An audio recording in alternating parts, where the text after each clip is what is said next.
আসসালামু আলাইকুম। শিরিন পরিবার থেকে আপনাদেরকে স্বাগতম। শিরিন পরিবারের রান্নার ভিডিও কয়দিন দিতে পারছে না। শিরিন ম্যাডামের অসম্ভব জ্বর, আপনারা দোয়া করেন। ছেলেরা টাউনে থেকে অভ্যাস, তাই জন্য ওদেরকে একটা বেসিন লাগাই দিচ্ছি। আপনারা দেখুন নিজে হাতে দেয়ালে কিভাবে বেসিন লাগাতে হয়। ২ টুকরো পাইপ কেটে দেয়ালের মধ্যে ড্রিল করে লাগায় দেওয়া হয়েছে।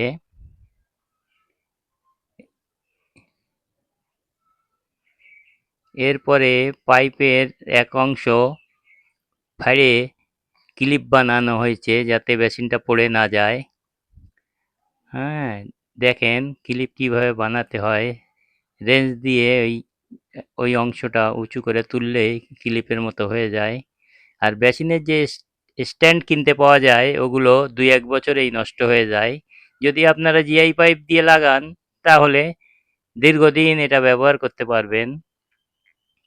তাই আজ নিজে হাতে বেসিন লাগাই দিচ্ছি, আপনারা দেখতে থাকুন। বেসিনটাও আমি ঢাকা থেকে আনছি, আগের বাসায় লাগানো ছিল। এইভাবে বেসিনটাকে ওর উপরে বসায় দিলে বেসিনটা পড়ার ভয় থাকে না। এখন কিছুটা উঁচু নিচু আছে, সেইগুলো অ্যাডজাস্ট করা হচ্ছে।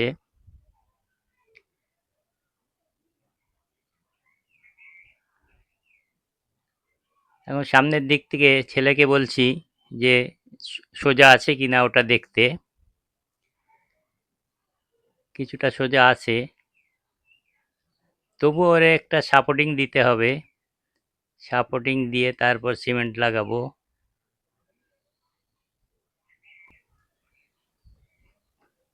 ভালো করে থ্রেড টেপ পেঁচায় পাইপটা লাগাতে হবে, নাহলে লিক থাকবে। লিক থাকলে বারান্দায় পানি পড়বে, যার জন্য একটু বেশি করে থ্রেড টেপ দিয়ে দিচ্ছি।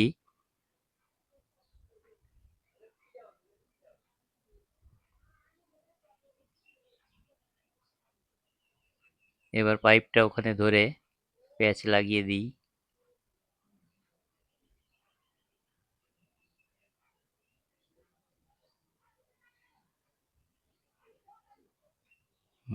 বেশ মোটামুটি ভালোই টাইট হয়েছে।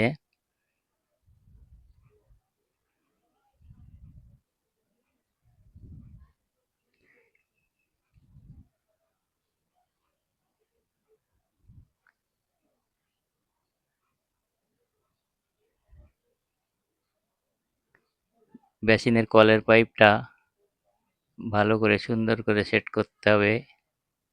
ওর ভিতরে একটা রাবার থাকে, ওই রাবারটা কিন্তু দিতেই হবে, না দিলে লিক হবে। এখন ওই কলের নিচের অংশে থ্রেড টেপ দিয়ে নিতে হবে। থ্রেড টেপ দিচ্ছি। থ্রেড টেপ একটু বেশি দেওয়াই ভালো,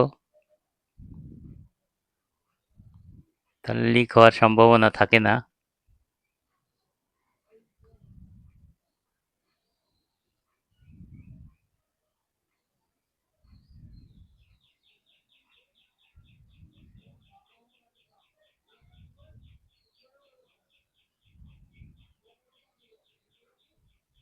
পাইপটাকে আগে লাগিয়ে নিলে একটা সুবিধা, পরে নিচে বসে কাজ করতে গেলে অনেক অসুবিধা হয়, প্যাচটা ঠিক মতো দেওয়া যায় না। এই জন্য পেছনের অংশটা আগেই লাগিয়ে নিই।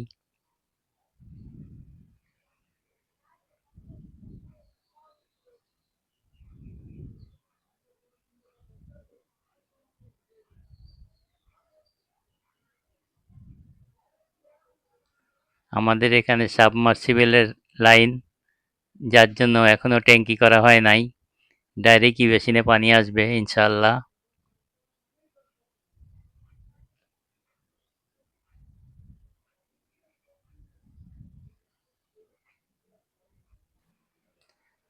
সিমেন্ট লাগাতে হবে। হ্যাঁ, কিছুটা বালি নিয়ে সিমেন্ট মাখিয়ে নিছি। এইবার ছিদ্র পথে ভালো করে টাইট করে সিমেন্ট ঢুকাই দিচ্ছি যাতে পাইপটা না নড়ে।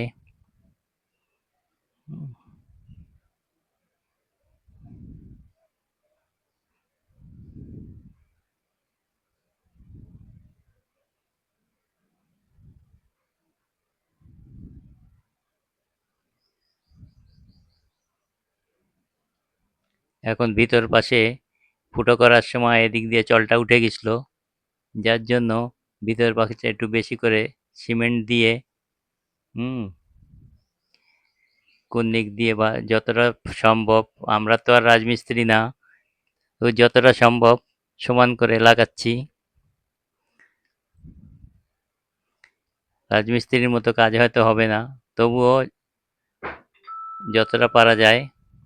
হুম একবার ভেঙে পড়ে গেছে, আবার সেটাকে সাপোর্ট দিয়ে হ্যাঁ হুম ধরে, এই যন্ত্রও কিন্তু আমার নিজের হাতের তৈরি। টুকটাক কাজ আমি বাসার কাজ নিজেই করি। এইভাবে এই এইভাবে আপনারাও ইচ্ছা করলে নিজের কাজ নিজেই করতে পারবেন, এমন কিছু না। একেবারে হয়তো সৌন্দর্য হবে না, তবু নিজের কাজ নিজে করার মধ্যে একটা আনন্দ, সেটা আপনাদেরকে বুঝায় বলতে পারবো না।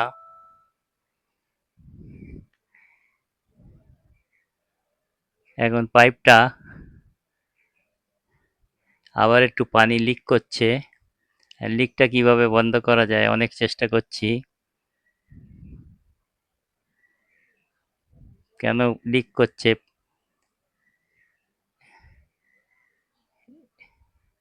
এই জন্য ব্লিচিং টর্চটা জ্বালায় নিচ্ছি, জ্বালায় নিয়ে পাইপটাকে একটু নরম করে যতটা সম্ভব উপর দিকে উঠায় দেব, তাহলে আর লিক করার ভয় থাকবে না।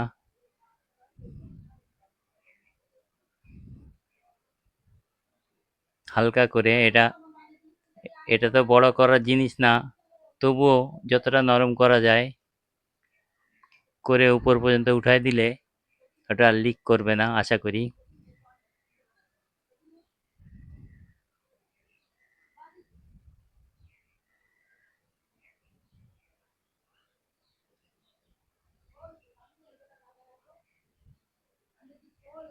ম্যাজিক পাইপটা টেনে লম্বা করে ওর জায়গায় দিয়ে দিই,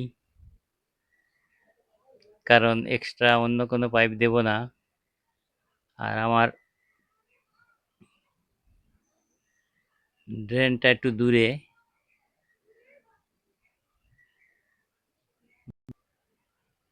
হ্যাঁ ঠান্ডা হয়ে গেছে, পাইপটা আটকিয়ে গিয়েছে, লাগানো হয়ে গেছে। এবার উপরে একটা গ্লাস লাগিয়েছি, দেখেন টিনের পরে গ্লাস লাগাতে অনেক কষ্ট।